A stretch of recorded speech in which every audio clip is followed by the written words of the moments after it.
it doesn't feel like a truck anymore. It feels like, a cozy part of your home.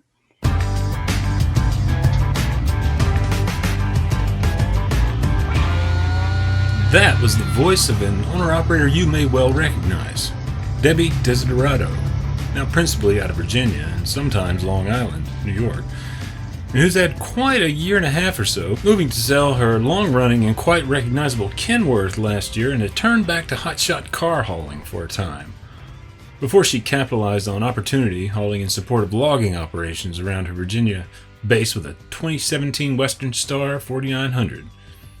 Less than a year after purchasing the rig used, too, she's now the recipient of a custom interior renovation by a secret Celebrity Renovation star, Jason Cameron. That was courtesy of the TransFix digital brokerage company after Desiderato won their TransFix My Rig sweepstakes, part of the company's efforts to give back during National Truck Driver Appreciation Week. It's a pretty spectacular upgrade, too, not only for a feature wall at the back of the sleeper with plenty of wow factor to it. In the conversation that follows with Overdrive news editor Matt Cole, Desiderato, I'd wager, spends more time pointing out the functional additions. Plenty more cold storage space for food, for one, and the bottom line impact the ability to better prep for cooking in the truck will have. And given the comprehensive extent of the upgrades, you might figure it put her operation down for a month. Not so, she said. Let's see, I dropped it off Friday, picked it up Wednesday. Okay. So, 5 days. I'm Todd Dills, your host as usual for this edition of Overdrive Radio, and we'll hear much more from Cole's conversation with owner-operator Desiderato around the interior renovation. Before we get there, though, I wanted to reach back to last week's episode to start, given outstanding questions I had for FMCSA related to the COVID emergency declaration. The first of those questions asked for the reasoning behind shifting the declaration and its regs waivers to exempting only the drive time limits of the hours of service, and not the other regulations previously exempted. FMCSA spokesperson Dwayne DeBruni echoed Acting Administrator Mira Yashi, who in her confirmation hearing earlier this week suggested trucking in future may see emergency declarations and regulatory relief that are generally more narrow. Long-standing legacy practice, DeBruni said, was to exempt motor carriers providing emergency relief from all sections of 49 CFR Parts 390 through 399, which includes driver medical qualifications, vehicle repair and maintenance requirements, and rules on safe operation. Starting with the COVID declaration of the 1st of September, DeBruni added, FMCSA intends to issue emergency exemption declarations that are only as broad as necessary to address the actual transportation need, which generally means declarations limited to just relief from the hours of service rules, he said. The second question I asked had to do with what sounded like a reporting requirement that comes along with the new exemption. Andrea Marks of Trucker Nation, the guest on the podcast last week, and we both wondered whether it was actually a requirement or merely an ask, and what information exactly was being asked of carriers to report. DeBruni spoke of the reporting portion of it as more of a request, not a requirement. It is very narrow in scope, he said. At the end of the September, carriers will be able to submit information through their FMCSA portal accounts. DeBruni said carriers will be asked just for US DOT number, the number of trips made by commercial vehicles under the COVID declaration, the type of goods transported, and for multiple goods transported, an indication of which commodity was transported the most, using the declaration. My last question got a bit broader, having to do with what Andrea Marks saw as an opportunity embedded within the long existence of the COVID hours and other regs waivers. If a lot of carriers were operating without hours limitations and safety wasn't compromised, could data to that effect underpin further flexibility enhancing changes to the hours of service themselves? I asked FMCSA specifically whether the agency had considered examining crash rates of carriers who'd used the declarations to date extensively versus other carriers who haven't. DeBruni said that basically it's not possible to determine how often emergency exemptions are used at this point. He said that's the reason the agency hopes carriers will report the data monthly from here on out. The agency will use this data to better understand how many carriers use the exemption, how often, and for what purposes. That's a direct quote. My colleague Jason Cannon also put the question of crash rate examination to former acting FMCSA Chief Wiley Deck in conversation this week. Deck sounded some similar notes ultimately, and here's how Cannon asked the question. Has there ever been any consideration in baking in some hours of service flexibility for carriers that have a really good crash rating?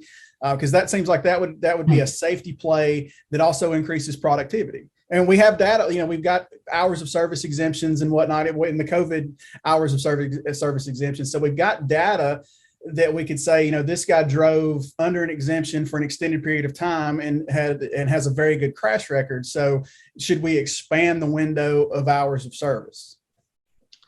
So it's that aspect of hours of service. Hours of service is complicated in and of itself. And nobody likes the one size fits all nature of hours of service. It's challenging for FMCSA, it's challenging for the industry, it's challenging for the state law enforcement agents that are out there enforcing these regulations. What the law enforcement want to see is kind of a consistency, right? They have challenges with the exemptions and the waivers that are out there from FMCSA, because it throws things into that gray area of, okay, are they allowed to go over their hours, or are they exempt from ELDs? So it makes it challenging for law enforcement to ensure that they are enforcing the regulations and laws evenly around the country. At FMCSA, we never really looked at and I don't see them looking at it now, nor has it really been in-depthly discussed, giving better hours of service for those companies with better crash rates than others, because that's a dynamic that's constantly changing. How does a state law enforcement officer who's on the roadside trying to enforce the regulation, how do they determine that vehicle and that operator is operating under that new hours of service? So I think it would make an incredible challenge and a truly difficult job that the inspectors already have even more difficult. That's understood for sure, but it might not be so hard on those troopers if more flexibility was baked into the rule for everybody, eh? Some food for thought there, and before we jump into the conversation between our own Matt Cole and owner-operator Desiderato about her big TransFix My Truck win, here's a quick word from Overdrive Radio's sponsors. First Guard provides commercial truck insurance to leased owner-operators done right, as we've done for more than 80 years. We provide physical damage and non-trucking. Many companies make you pay up to 6 months of insurance premiums up front, but not First Guard. We bill monthly, so you get quality insurance without needing to pay a lot of cash up front. Go to firstguard.com. That's stguard.com. First Guard. We speak trucker. Let's talk.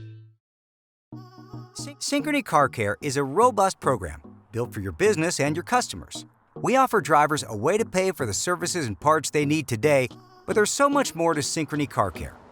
We treat your customers as an extension of your brand, and we don't take it lightly. We're committed to a simple application and fair terms. Let us help drive traffic and drive success for your business.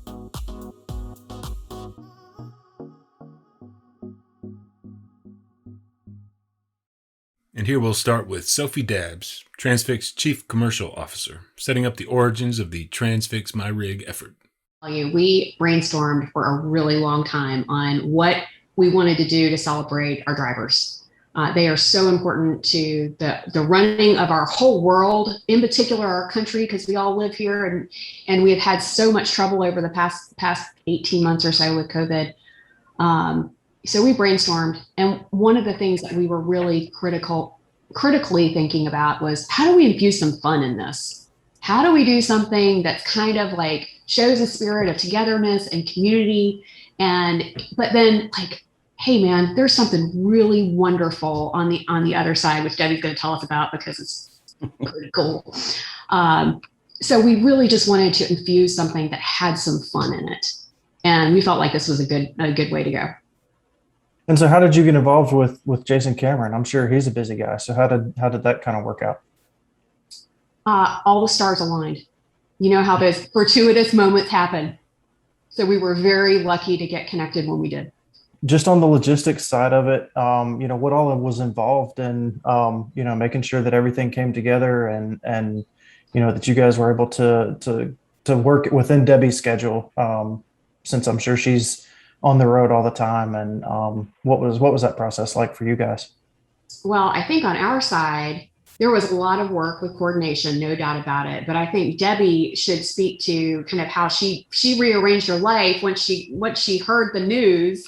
And we're so glad she was able to do that. So I'll let her speak to, kind of what she did to kind of prep for it. But yeah, I've got to say our entire marketing team and operations team here at TI kind of rallied together to make sure all the I's were dotted and T's were crossed with Jason, and to try and give, Debbie or whomever happened to have won this particular sweepstakes a great experience, because that's really what we wanted to do. We wanted to show our appreciation in a fun way and hopefully make Debbie's life a little nicer day to day.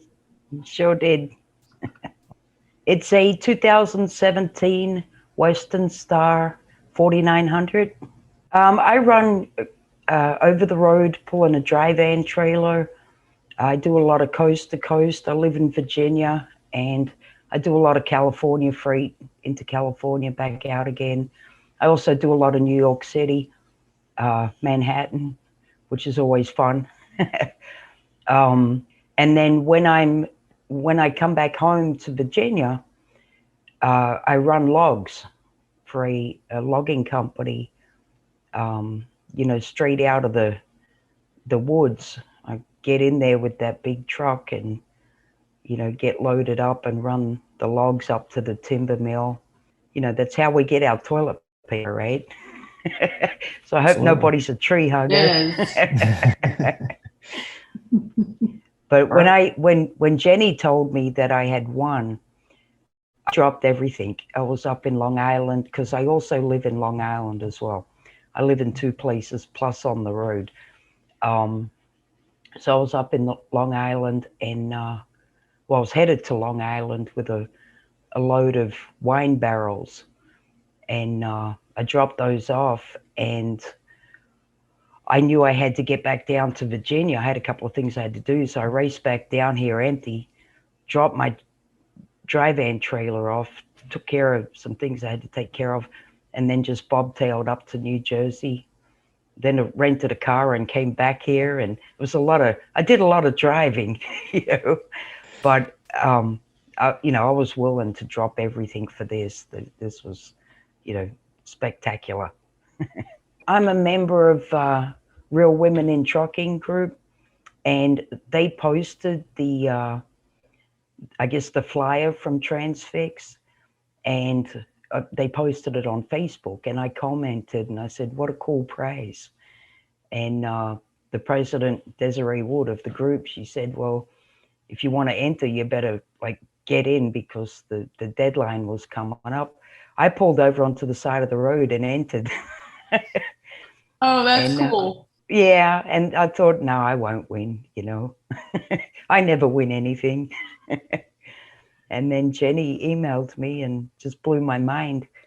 Oh, that's awesome. So yeah, what was your reaction when you heard that you won? I mean, I'm sure that was a pretty exciting moment for you. It was, yeah. I had to rearrange a few things, and I called my husband and told him about it, and I said, I got to do whatever I got to do to get this done. And actually, at the time, I didn't know when it was going to be, but I figured it would be pretty soon to coincide with Truck Driver Appreciation Week, which started a few days ago. So I knew it would be happening pretty quick. Well, I had just hauled a load from Los Angeles to upstate New York, And then I picked up another one upstate New York, headed to Long Island because I had to go home up there for a couple of days. And that's when I got the news. And I'm like, wow, I better really hustle, you know. But, you know, it's a good thing about being independent. I only book myself one load at a time because I don't want to let anybody down, and anything can happen in trucking. So I never like pre-book myself. You know, it worked out well that, you know, I could just kind of drop everything and run, you know. Maybe I had a week's notice. I really don't remember, but it was enough time to get back down to Virginia, drop my dry van trailer, and take care of some things I had to do here. And it was enough time to get back up. Yeah, it was probably at least a week. Maybe it was 10 days. I really don't recall. You know, once you did get the truck to Jason, what was that process like for you to, you know, to hand over the keys to somebody you don't know and kind of I was with your livelihood there? Yeah, I was nervous. I'm like, what am I doing? But I knew I didn't have a whole lot to lose. I mean, when I bought the truck used, I only bought this truck in March of this year. So it was used, and the previous driver didn't take much care of it really on the inside.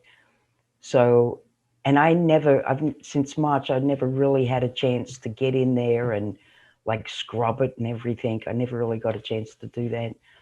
And it was not well designed like most trucks on the inside, unless they have custom sleepers on them. There's a lot of, you know, space that's not utilized, like up high, and a lot of wasted space, you know. And I knew that it could be improved. And I watched a couple of episodes of Secret Celebrity Renovations and to see what it was about and who Jason is. And, you know, after I watched a couple of episodes, I was kind of relieved that I felt like it was in good hands. And he asked me a few things like what were important to me. And one of them was a place to hang my guitar, which had always laid on my bed. And I can't tell you how many times it fell off. And the other thing was, you know, my refrigerator had a really tiny freezer in it, about that big, pretty much useless. And Right. that was really important to me because, especially since the pandemic began, it's gotten really difficult to find decent food on the road now. And some of the truck stops that had 24-hour restaurants, they either closed completely and put fast food options in there, or they operate now on limited hours, and especially since nobody seems to want to work anymore. So, and I often drive at night, so I might be looking to have lunch at 2 a.m. Well, you know, I got a choice of Burger King or Popeyes, you know, I mean, that's killing us. So I think it's really important to have a decent sized freezer and, you know, at least a microwave in your truck. Some people, you know, carry a whole lot more than that. They, you know, they can fry up a steak or carry a little barbecue with them and cook on the catwalk on the back of their truck, you know. Mm-hmm. So yeah, the fridge freezer was very important to me. So I knew he was going to do something with those two, and the rest I really had no idea what he was going to do. But I told him I had a top bunk in the sleeper, and I told him, you know, the bunk wasn't important to me because I have a 21-year-old son, and he used to come on the road with me during the school holidays. And he'd come out for a couple of months, and it was great. But he's almost 21 now, so, you know, he doesn't want to ride around in mom's truck anymore, you know.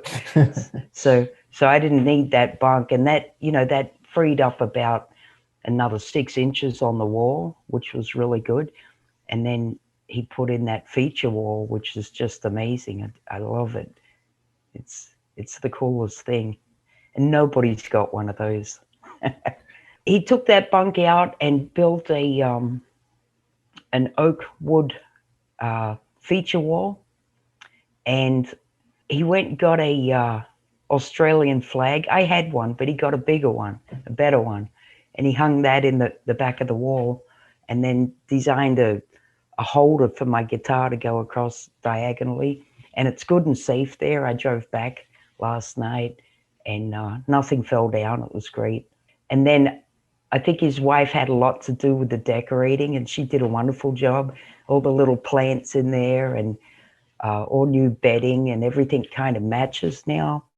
They took out, I had like cherry wood colored cabinets in there with gray walls and a beige ceiling and black floors. So nothing really matched.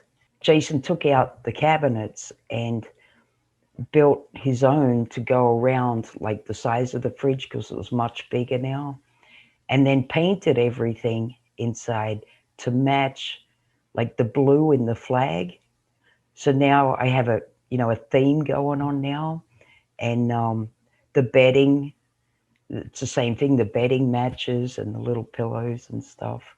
So I've never had a truck that was so like color coordinated inside. Yeah, it doesn't feel like a truck anymore. It feels like, a cozy part of your home. So I was laying in bed last night, actually playing with the lights. They put in color changing LED lights across the top of the feature wall, and it's got a remote control. And I was in bed last night at a truck stop, and I'm making the lights change colors, and and the patterns will change and go with the music. It's really cool. And it's just so nice to have lighting in there that I can adjust, I can dim it, because they put some recessed lighting in the ceiling with a dimmer switch and a little directional light for reading.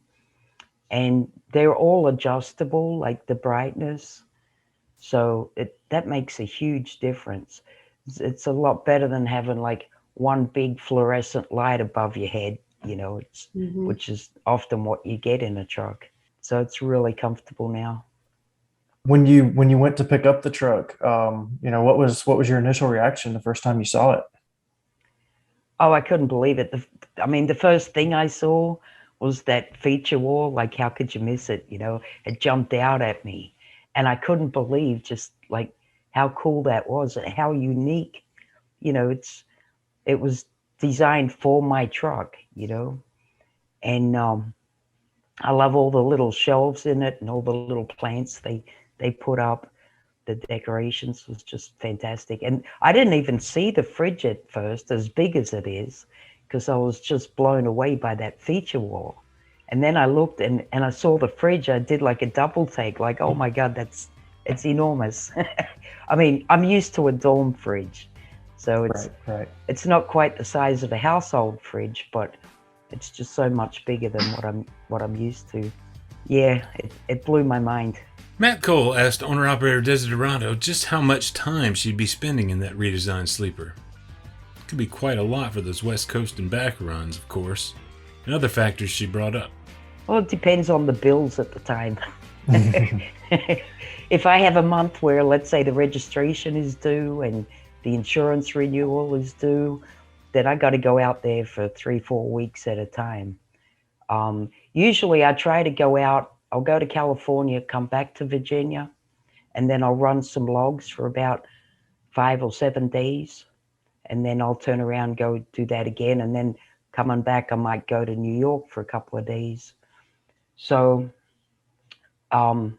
ideally, I stay out for 2 weeks and come home for about 5 days, but it doesn't always work that way. It's really depending on what month it is and what bills are due, So sure, I try not to work too hard. Yeah, I don't blame you.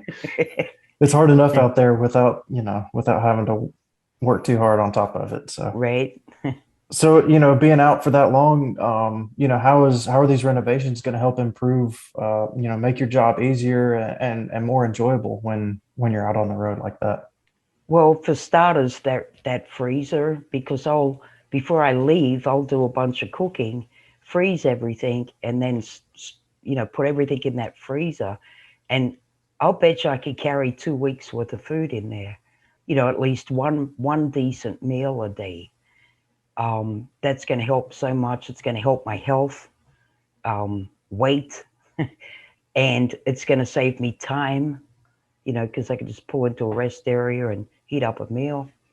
And it's going to save a whole lot of aggravation, trying to find food, and it's going to save a lot of money as well. I don't know if you've noticed the price of fast food lately, but it's through the roof. Just like everything else.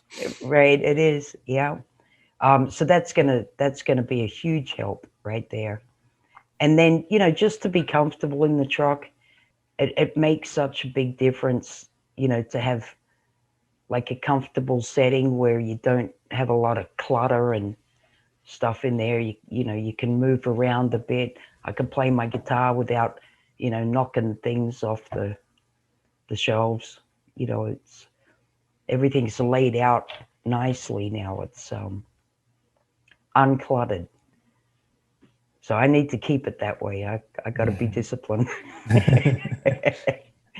So, being an independent owner operator, is this, do you feel like it's going to impact your bottom line at all? I mean, is it going to be able to help the business aspect of everything as well? Yeah, I believe so. I mean, the more comfortable I am in the truck, the more likely I'm going to stay out and keep working. So that's a good thing. And also, the savings on, both for time and expense, the food savings by having the freezer, that's going to help a lot. I'm going to feel more like I'm at home when I'm in that truck now than on the road and eating garbage. Yeah. Well, kind of before you won the contest, how long had you planned on keeping the truck, and has that mindset changed at all? I love this truck. Like I said, I only bought it in March. I had a Kenworth before this. And that hotshot car hauler I mentioned at the top, of course. A Ford one time, if my memory serves me. I ended up getting to a point where I spent enough money on the Kenworth. It was time to do something. So I bought this truck, and I bought it used, but I got an extra warranty on it. And it's the first Western Star I've ever had, and I love it. I'm pleasantly surprised with the way it rides. It's a lot smoother than I expected. It's got 600 horsepower in it, so it's the biggest engine I've ever had, but I need that for the logging because that's pretty heavy. When I run to California, I typically take lightweight loads, so I get better fuel mileage. But this truck's not great on fuel mileage, but it's great on power.